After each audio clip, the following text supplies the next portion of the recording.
Three, two, one. We are live. It's like the Joe Rogan intro. What is up, YouTube? All right, so what day is it? June 2nd. It's been 2 weeks since our original introduction podcast episode. So yeah, Pavin's been working at the studio for like 5 days a week, and we're filming some days on the weekends as well. So it's been definitely busy. The weeks have flown by, like it's actually crazy. So yeah, we have a couple main points to talk about. Basically just going over what we've been doing in the business and challenges. Been a lot of those. That's true. Yeah, Pavin can tell you all about that. But yeah, so basically we've been kind of rebranding all of our different like company documents and stuff. So Pavin's become a graphic designer. Canva Pro for the win. Yeah, we just scammed Canva Pro with different emails. And so yeah, we are just going for like a more cleaner, stylized look, less colors, just more like a two-tone. I don't know, I think it looks great. Pavin came up with the color scheme, and I was like, as soon as I saw it, I was like, oh, that's perfect. And then we also ordered hoodies and shirts to go along with the new color scheme. So I'm really excited for those to come. We ordered 4 shirts, 2 hoodies, 1 jacket. So yeah, that'll be cool. Hopefully it doesn't take forever. Yeah, it's been a week and a half. Dealing with designers from Marks is just yikes. But yeah, so I guess first question that I have for you is what has been your favorite thing that you've worked on in the last 2 weeks, and what's been your least favorite thing that's happened? Okay. Ooh, that's interesting. Put him on the spot here. Yeah, no, for real. I mean, a lot of fun things have happened for sure. There's been a lot of, I'm sure I'm forgetting so much of it because so much has happened. But I think the design overhaul has been probably the most fun just because it's so aesthetically pleasing now. It looks really clean. So I think that's been really fun. I would say the most annoying thing that's happened is trying to figure out our new email automations. Those, there are some questionable softwares, so I wish they were better designed, but other than that, I think it's been pretty good. Yeah, the email software has been a struggle for sure. Like, it's probably taken 3-4 days of working on it, like just half days. But still, it's the workflows and the automations that we're trying to set up. In theory, they seem simple, but when you actually do them on the, I mean, I'm not even the ones doing it, so I mean, I feel lucky, but Pavin tells me how bad it is, so I'll take his word for it. Yeah, there's something. It should be very simple. It's just a lot of the things are either not very clearly laid out, or they're just needlessly complicated, or just done in super bizarre ways that are just super unintuitive. So that's all. Other than that, they're not too bad. So now that I've got a grip on it, it's not that bad. Yeah, exactly. It just takes like so long to get started. It's like taking the first step is so hard, and then, you know, the 20 steps after that just get significantly easier. Same with anything, really. True. Same with like editing, right? Like editing your first project is going to take so long to do the cutting, the main edit, and then the color, sound. Like everything takes you 10x longer than what it normally would for someone like me. But then you do it 5 times, 10 times, 100 times, and it becomes really efficient. It's like you're investing, for me, it's like I'm investing that time into something further down the road. Because like I hate to see things get done not as fast as they can. I'm like, whenever I do something, even like when I was younger, when I would do chores, it would be like, okay, do nothing, and then like do it all in like 45 minutes as fast as I possibly can, and just like sweating, like literally just grinding the chores. And I feel like that's carried through. It's like, you know, I'll in the evenings I'll watch a show and like do nothing, and then when I have to like edit a big project, it's like that's the only thing I'm doing, and I get it done in that block as fast as I can. Not saying like rushing through it, but I'm just saying like super focused on that thing. and then I can just, focus on nothing, if that makes sense. Yeah, that's actually really interesting because I've thought about that a lot. That's basically how I work for the most part. Is I'll just like do nothing, but then whenever I do work for something, I'm like 100% like focused on it. And I think it works better because not only do you get better work done because you're actually like fully focused on it, you just get it done faster. So Definitely. I mean, I'm sure you know this, but there's a thing with multitasking where you cannot multitask. No one can multitask. It's your brain switching really fast in between the two things. And so it's actually extremely inefficient to multitask, which I think is probably not a lot of people know that. Yeah, and that's true. I didn't know that until I heard it. Another thing is that I want to say is Steve Jobs, when he was at his busiest point in his life, he still took time to watch 30 minutes of TV every night before he went to bed. Yeah. Isn't that interesting? It's pretty crazy. So I think like people just got to remember, like, even at your most busiest times, like, it is important to take some time to just do nothing. Another Charlie Munger quote, he says that if you schedule your whole day down to the hour, then when do you have time to think? Yeah, it's a big point. Right? Like, especially in creative work, where a lot of the power behind our business and brand are ideas. Primarily from me trying to figure out this concept, this campaign, right? It's all ideas coming from me. And if I don't allow my brain time to do nothing and just kind of like process things, then it probably wouldn't go so well. That's true. Yeah, I've got a couple of points to add to that. There's one thing that David Goggins talks about where he was asked, I think at one point, where he's like, how do you have downtime? And he said a lot of his downtime comes from just when he's eating, because he'll just sit down and when he's eating, he doesn't do anything else. He'll just like sit there and let things run.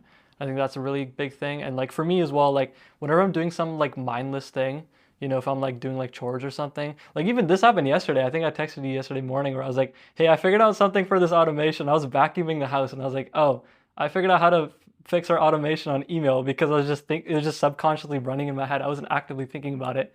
But then I realized I was like, oh, we can fix this. And then the idea came from me just doing nothing, essentially, well, at least with my mind. Yeah, that's interesting. Like when you go to bed and you're really stressed about a problem and you think that problem is like the end of the world, and then you wake up and it's like, oh, okay, I know what to do now. It's very interesting how I don't think there's much research or much conclusive research or evidence on how that works, but I am definitely a big believer of problems working themselves out when you think about it long enough. True. Or just like, it's just in your brain. Mm-hmm. Right. I think the Huberman podcast talks a lot about things like that, especially through sleep, because there's a lot of subconscious things that happen when you're sleeping. So. Yeah, I'm just not smart enough to understand half the things that guy says. That's true. But I do love it. He's the reason why I started cold showers, so always thankful for him. I mean, that's like, it's such a cool thing that to be able to, for people in our generation growing up now, to be able to learn literally anything that they're interested in. I think that's something that I think a lot about, where it's like my parents wouldn't have had the opportunity to randomly start their own business and have the desire to better their fitness or their health. And, I can just listen to podcasts and then implement the things that they tell me to do. And I increase my health by whatever, 5-10%, right? Isn't that cool? Yeah, it's pretty crazy. I mean, it's really crazy to think about because you really can change everything. And I'm like what you said too, like I'm super thankful that I can like consume all of this and completely change anything. And yeah, you're absolutely right. Like I guess back even not even like 20 years ago, I guess you couldn't really do that. So yeah, but it's really interesting that a lot of people don't take the time to do that and are just, mindlessly consuming content rather than selectively choosing what to pursue. Yeah, learning isn't about memorizing notes. I mean, learning is literally behavior change, right? Like you haven't learned something if you haven't changed your behavior. Correct. It's implementation more so than anything. Exactly, yeah. And that's the thing that's the hardest part, So that's why most people don't learn. Anyways, so yeah, we did design back to the main points. Design overhaul, that was fun. I love seeing the aesthetic design that Pavan comes up with. It's super cool to like, me being just working on my own thing, and then it's like, oh, this new thing popped up in the Google Drive, and it's dope.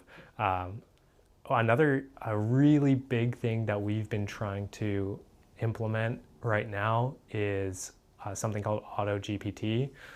Now, what this does is it uses the OpenAI ChatGPT API, and you basically use the brains of ChatGPT and allow it to connect to the internet through some code. Pavan knows better than me, but it's super cool because it can have a main priority or a main goal, which in our case is capturing new leads. And it can use that goal and create tasks for itself and almost run autonomously. It's the closest thing we have to an AGI right now, I would say. Just very intelligent if you have GPT-4, which is the problem. Because right now we are on a waiting list that apparently can take months, and maybe we'll never get it because we're not developers. So we've been trying to deal with that problem. Trying to basically, we need a way to get 100 leads per month, and if Pavan were to do per week, 400 per month, 100 per week. If Pavan or me or someone else were to do it manually, we would have to pay for labor, but using the leverage of code is a lot more efficient than using leverage of labor. Also, I think it's just better. Why pay someone to do a completely mundane task? Yeah. Let the computer figure it out. It's a lot cheaper for us, and a person who's just doing data entry probably isn't going to feel fulfilled and doesn't really have much meaning in the business. So I think it's really important. I don't know how you feel about it. I think this is like figuring out some way to at least automate most of the process of scraping leads.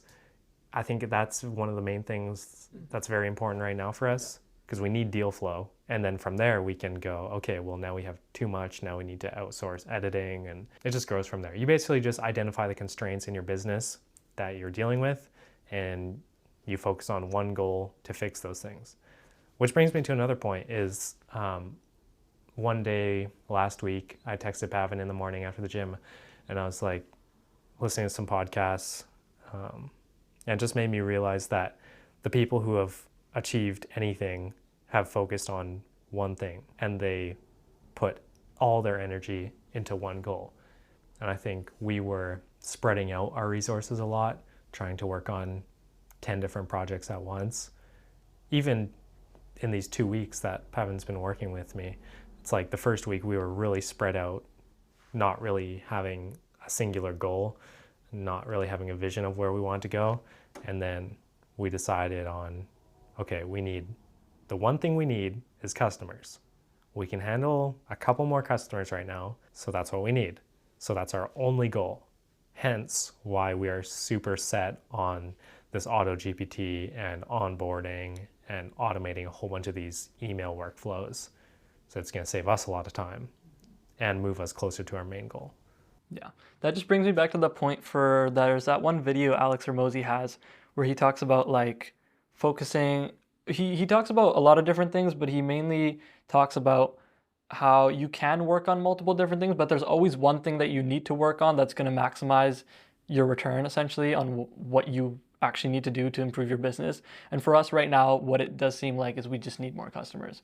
And so for that reason, we really need to focus on trying to automate that and just get that working ASAP, essentially. I agree. And do you find it hard to not look ahead? Like, for me, I'm always thinking of what's the next thing? And I don't know if that's something that I was raised with or if that's something that I've developed. But when we decided to go after one goal, I find myself thinking, okay, but after we do this one goal, what's the next thing? I'm always thinking like a couple steps ahead, whereas like I just need to focus on this one thing and then we worry about the next thing. True. I mean, there's benefits to both because you do need to know what to do. Because imagine we focus in on this and then we're done this and now suddenly we're, wasting time trying to figure out what to do next. So it is important to see what we do need to do next, but I guess, yeah, there's a point where you do need to just focus in on what you're doing right now.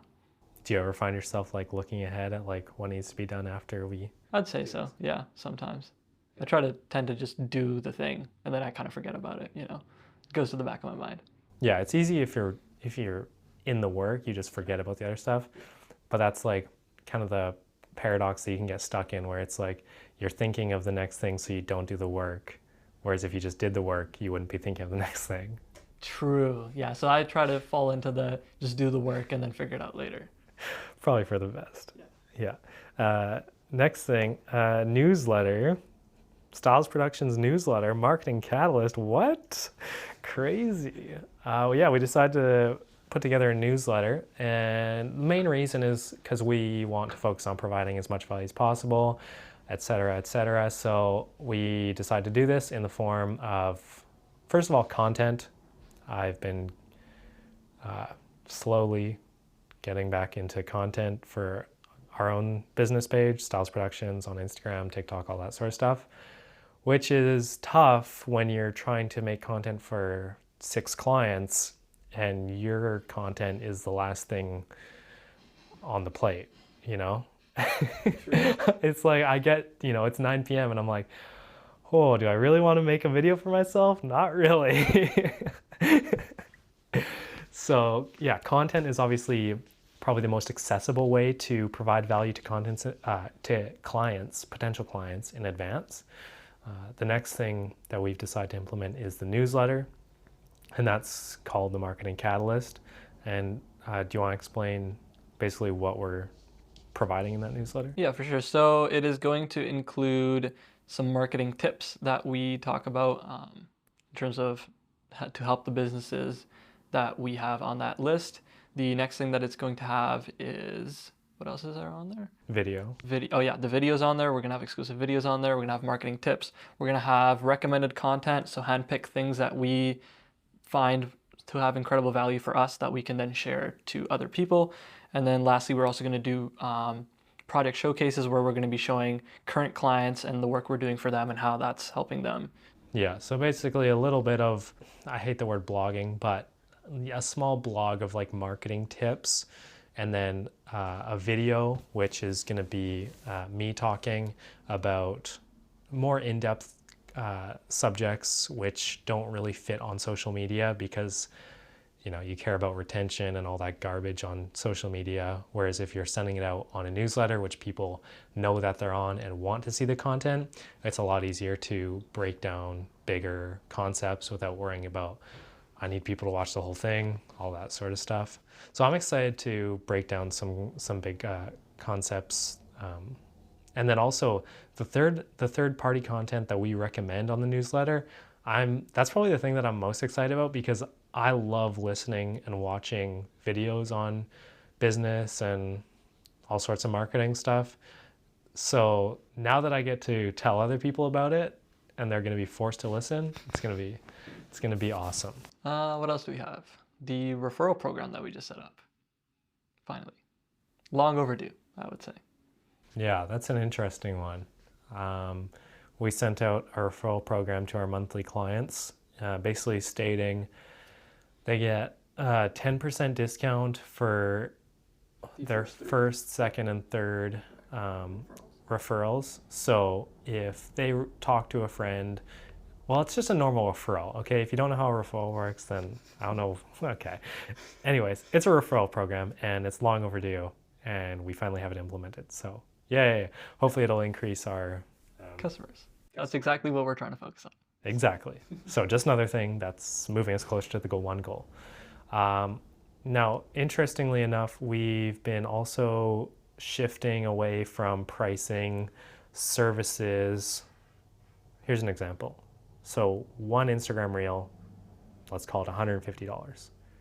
That's how a standard pricing would go. That's how you'd normally think about it. It's like, okay, this service, this product is worth this much. But what we've been trying to shift into, and what's going to allow us to scale a lot bigger and increase profit margins by a ton, I mean by 100x if we do it properly, is value-based pricing. So value-based pricing is if you make a client $100,000, then it would make sense if you could charge them $10,000, right? I mean, I don't know a single person or client who wouldn't be happy with that deal. And if you can make them $1 million, then it makes sense that you'd be able to charge them $100,000. So really, it just depends on the market that you get into and the depth of the product and service that you offer, what it can do for them. If you are able to sell things or implement a change in a Fortune 500 business that increases their revenue year over year by $5 million, then sure, it makes sense that you can charge $250,000, right? Yeah. Basic math. Probably more, to be honest. Exactly, right? It's just, that's just a simple way to think about it if you are not familiar with value-based pricing and how powerful it can be. So what we've decided to do is we created a value calculator for our clients. So when we quote them, we include something called a value calculator, and we calculate the customer lifetime value, which is the average time that a customer stays with a client, and then the average amount of money that they spend with that client. So you just times those two numbers together and you get your lifetime value of a customer. And so we take that number, let's say it's $1,000, and if we can expose our clients to 500 new website clicks per month, and 4% of those website clicks convert into customers, and each one of those customers is worth $1,000 to them, well, I mean, I'm not going to do the math, but it could be, $10,000, $20,000, $25,000 per month for that client. So then again, it makes sense for us to be able to charge for a portion of that money. So yeah, it's a fun way to show the value that you can provide. And that's something that I was struggling with when I was just doing this for the past year by myself, is like, how do I actually show the amount of money that they could be making and how it could improve their business? And I think we've landed on an early stage of how we can do that. I wouldn't say it's refined yet. No, definitely not. But it works. For now. Exactly. We again, like, it goes back to the clients, needing more clients. We need more clients so that we can test our services on a larger subset of people, so then we can gather analytics to improve it. Whereas it's like, okay, yeah, I can improve what's obviously wrong, but until you have 20 different people, well, ideally 100 different people that you can take and be like, okay, these people perform the best. We focus on this because we attract clients like this top 20% that do well with us. So we don't even have to market ourselves as hard, and we don't have to work as hard because we already know that it works in this small group of people. And so if we just keep attracting those people, then it just explodes the business. Correct. And then it also is just better for our clients as well because they're getting better services. It's a win-win. So 3 years down the road, 5 years down the road, if I'm still doing this business, that's probably the direction that I would be headed in, is focusing on the 20% of clients that matter. And the reason I say if I'm still doing this business is because who knows what's going to happen in the next 5 years. We might be hiding in caves from AI. I'm just gonna put that out there. The robots are coming. Well, honestly. So yeah, Pavin's been working on some email operations. Yeah. So yeah, we've been working on some interesting stuff. It's been quite the experience. I mean, this past week has basically just been email operations, I would say, almost, at least for me. Because we started on that newsletter, so we had to figure out how to send those out, how to make email lists, how to make campaigns. This shouldn't be that difficult, like I said. For whatever reason, they've got some questionable ways of implementing things, so it is what it is. But I think we've got most of it figured out, which is nice. Learned a lot of new things about how emails work. I didn't know how complicated it was, but DNS settings are a thing, so that's fun. Learn lots about how to actually improve your deliverability, how to figure, not just get sent into spam, how to have proper ways of authenticating yourself with email service providers and all that fun jazz. So I think things are working, and hopefully we don't get blacklisted, and that's what we're hoping for. Yeah, it's been way too complicated. Absolutely unbelievable how ridiculous some of these softwares are. Maybe we should just make one. Maybe this should be our next business idea. We'll just make one ourselves. Going to SaaS. That's where everyone's going right now. Software as a service. It's ridiculously profitable, but there's a lot of scammy. Scammy. It's just not good. That's the thing that I hate about content marketing right now, is that there's just so many people who do it as kind of like a sham or are trying to get rich quick. And then there's people like us who are trying to build a legit business. And it discredits the whole industry and you find yourself having to prove the value of it and prove your integrity a lot more, which is fine. Like I have no problem proving my integrity, but it would be easier if I didn't have to. Yeah, there's a lot of content gurus out there acting like they have the secret god code to like figuring out how to get, a bunch of views on TikTok or something. So Yeah, exactly. So like imagine this, a potential client sees Grant Cardone talking about how he knows how to get 200,000 views on your first video, and then they come talk to me, who's realistic, and I tell them that it's going to take years to see returns from this. Well, they probably like Grant Cardone's answer better. And, lots of people just don't like to look at reality. Truth is hard. But yeah, I've been working on setting up some new meetings with people. There's a hairdresser, some sports clubs, trying to focus on that action-oriented business. Like I said, I think it's going to be easier for us to help people who have action and education that they can post to social media, just because there's so much more variation in the content that they can post. Whereas like a talking head video, that market is super saturated because anyone can do it. But if you are a very high-end athlete or a coach, let's say a soccer coach, well, there's not many people who have that skill set or knowledge, but there's lots of people who want to learn how to play soccer. So then that puts you immediately in a position of authority and allows you, in my experience, it's just allowed people to get more traction faster. One of my clients, he does a lot of talking head videos, and the market, there's just so many people doing the exact same thing that is really hard to stand out if you don't have an exceptional personality. So probably don't want to take on many more clients like that. We obviously could take on a couple more because again, like I said, we need a bigger data set to see if the theory is correct, right? We can't just base it off of one thing not working one time. So we definitely could take on another couple clients like that, but we're focusing on action and it should be good. So that's that. Notion, what we're using right now to do this podcast thing. Notion, what's Notion, Pavan? Notion is pretty much the greatest. I don't even know what you can even call it. It's your go-to organize everything, essentially. Life organizer. Dump everything in there and then good things happen, to be honest. Yeah, I've put so many of my friends onto Notion. Basically, Notion is a software that you download on your phone, iPad, MacBook, syncs across everything, and it's super helpful for just throwing ideas, reminders, to-do lists, tasks, pages, databases. You can do pretty much anything that you could think of to a limit.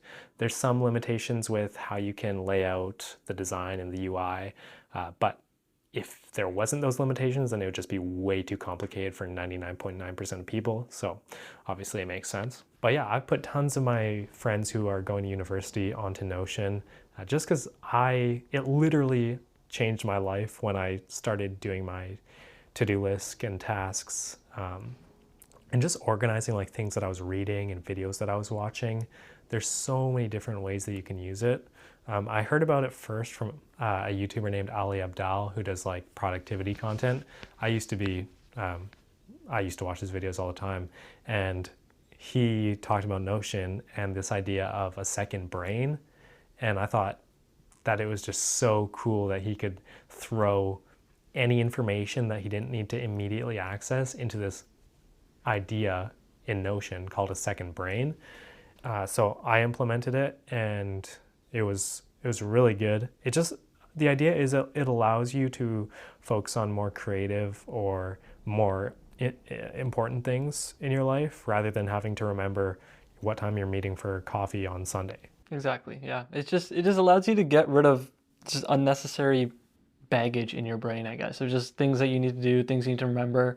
It's like ever since I implemented it, it's like I pretty much am. There's no way that I forget anything just because it's always there. And I just don't really have to think about a lot of different things. It just kind of works. Yeah. The only thing that I could probably like critique off the top of my head is I wish they had a better notification system. If they could actually like send you really good alarms and notifications, that would be really sick, because then you could really trust it for like precise things. Like I just mainly use it for general overviews of weeks and days. I don't use it to say at 9:45 you need to be doing this. Also because I don't have many things like that where I need to be like at work at 10 o'clock. It's like, okay, no, I just always work. But there are some things like filming dates where I'll put them into Google Calendar so I actually get a notification. So I wish it integrated a little bit better with Google Calendar. I think you can add reminders on it, but it's not great. I've tried using it too. You can do like at this time, this o'clock, like reminder. It's not great. Yeah. So I just find it easier to be like a general overview of the day. I don't put timestamps on anything anymore. I used to when I was just working by myself. I found it helpful to have like a structure and like know exactly when I want to move on to the next thing. But now it just became too annoying to try and figure out how long each thing would take me, because half the time you don't even know how long it's going to take you, right? Like, you know, if I had to estimate how long this email thing would have taken you, I would have said like 1/2 day.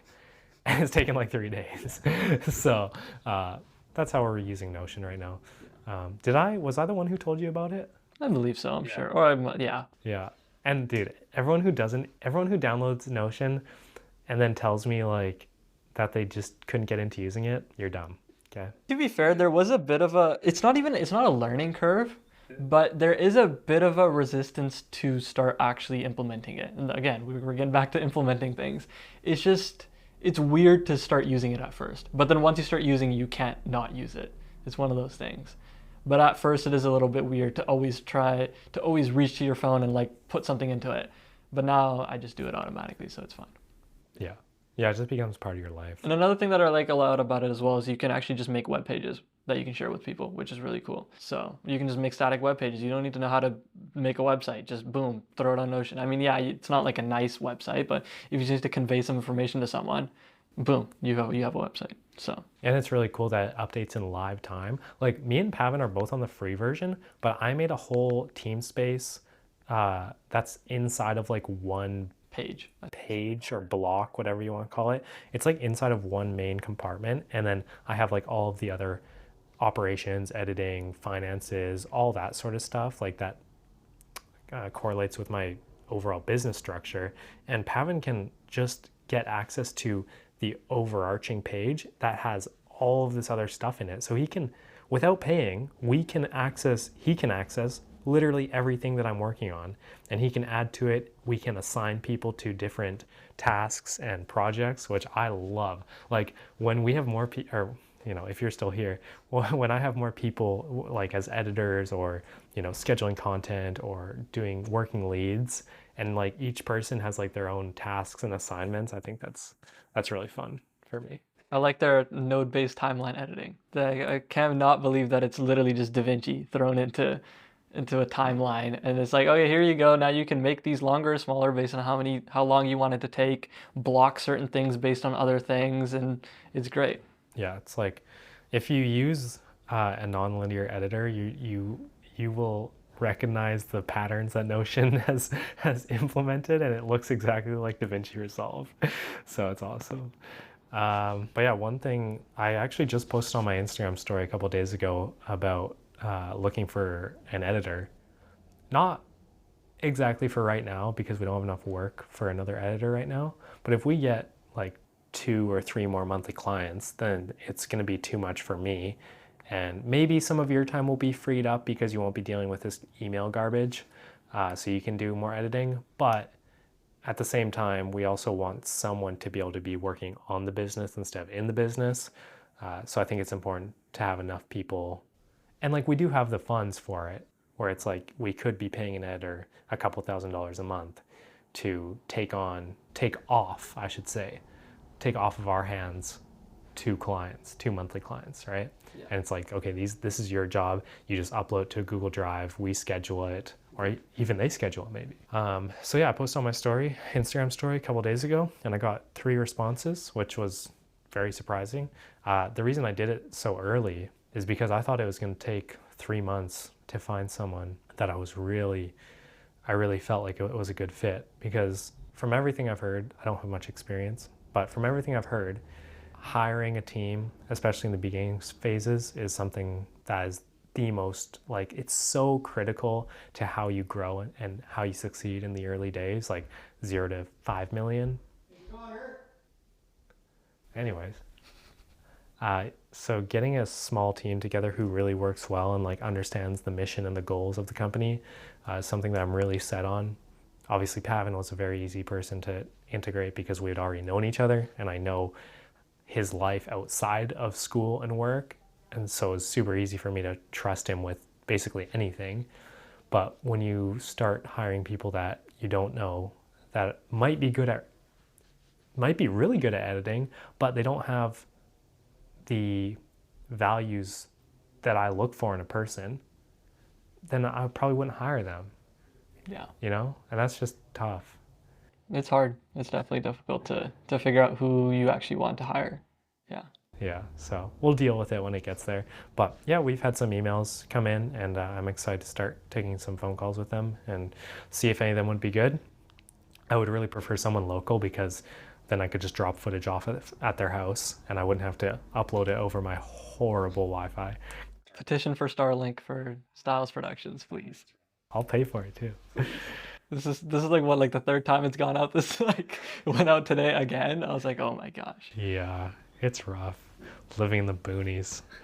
So yeah, that's what we've been working on for the last 2 weeks. And moving forward, what are you looking to implement in the next 2 weeks on your side of things? I think the first thing I think we really need to finish is the newsletter, because we just need to get that sent out. So there's a couple of things that we really need to finish. I need to finish some automations for getting whenever someone signs up, we need to have automations for that. We need to have automations for our welcome / whenever someone is wanting to work with us, we have a form that they can fill out so I can get into contact with them. We need to finish that. We need to finish a form where people can fill out for new ideas that they want to see on the newsletter as well. What else do we need? We also need to get some content that we can send out to new prospects to provide them some value up front, so that they can get some value up front. Even if they don't end up onboarding with us, we can still give them something that they can look at. So yeah, all that needs to get done so that we can actually start sending out those newsletters finally, and figure out all the other email stuff, because I think I've gotten pretty close to figuring all of it out. And once that's good, we're going to be cruising through all the emails. And then we definitely need to set up Auto GPT. Hopefully, I can get myself access to GPT-4. I did ask for get signed up to the wait list, and hopefully, with my experience, we should be hopefully getting access. We'll see. We'll see what happens. No chance. I'm calling it right now. You don't think so? Yeah. I mean, obviously, I really want it because it's going to be so worth the money. Like, it'll speed up. It'll probably save us like 10 hours a week. I mean, it definitely has the potential. From what the testing I've done with 3.5 Turbo, it's the idea and its thought process actually is making a lot more sense to me than I thought it would. Like, its logical reasoning so far has been pretty decent, except for when it gets stuck and tries to do certain things and just can't figure out how to do them. And then it's just bad. It just doesn't end well. But for when it's trying to scrape leads very well. Like, it's understanding what it needs to do, how to optimize itself, how to store this information properly, how to do it ethically, how to do it correctly, all these things. Like, it's quite surprising how good it is at this, but it just gets stuck on certain things and it just can't get out of it. And I remember when we did this like a couple of days ago, we tried to give it prompts to get it out of that, and even then it's not having a good time. So hopefully GPT-4 would solve some of these issues. From what I can tell from doing the research that I've done, GPT-4 is a lot better at not getting stuck in infinite loops. So hopefully we can get some access and then we can test it out. Yeah. So yeah, main thing is just getting that 100 leads per week workflow down, doing the emails, all that sort of stuff. It's all grouped into one category that Pavan's working on. And then I'm mainly just focusing on keeping things running. Keeping things, the fulfillment. Yeah, exactly. Because if we don't fulfill, I mean, the business is gone, so. That's a problem. So yeah, it's been nice to have double the work getting done. It's really cool to see, because I'm so used to just whatever I do is what gets done. But now it's like whatever the both of us do, it's just so much better. It allows me to focus on different things, allows us to both improve the business a lot more, a lot faster.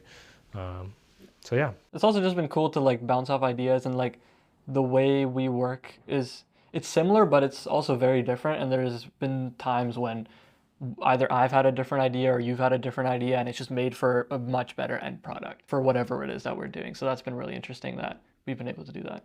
Yeah, I think that's probably the most important thing, is being able to like just turn around and ask an opinion other than ChatGPT's opinion, right? A real human, and you can just get instant feedback on, is this a good idea, or am I just like, did I completely forget something? And that's something that I was thinking about before you started working. I was just really craving having people or a group that is intelligent, that I can actually talk about my struggles, and they'll understand and actually give good feedback. Because I mean, I really can't think of anyone, you know. Yeah, that's tough. It's tough. It is. I was explaining this to my dad the other day, but it's like the more uncommon that you become, obviously there's less people like you, right? So it's like, I imagine like this pyramid where like at the base you all start the same, and then as some people start progressing and improving themselves, you know, that it's like a pyramid, it gets towards the top until there's hardly anyone like you. So it's hard to find people around you that can keep up or just Understand what you're thinking. yeah, exactly, like understand your goals and your motivations and all that sort of stuff. The nice thing about the internet is that you can literally access anyone, right? Like imagine in the 80s when it's like, okay, you literally only have access to your city. Yeah. Good luck. Exactly. So Imagine trying to be David Goggins in the 1980s. You don't know me, son, bro. Like there's like no one knows you. in fact, no one doesn't know you, son. Yeah, dude. That's another thing. I was actually going through my little David Goggins phase where I was just listening to all of his podcasts for like, you know, took a day and a half, 2 days, just listen to all of the podcasts he's ever been on, and just you just gotta remind yourself that there's people who are doing a lot more than you with a lot less time. So Yeah. So everyone has the same 24 hours. Do with them what you will. that's the thing. That's the crazy thing, you know, like what's the difference between self-made billionaires and us? It's they spent their time differently. Yeah. Or more specifically, what they spent their time on. Yeah. Yeah. So well, good chat. Time for the weekend, and that means More work. Yes, sir. All right. See you soon.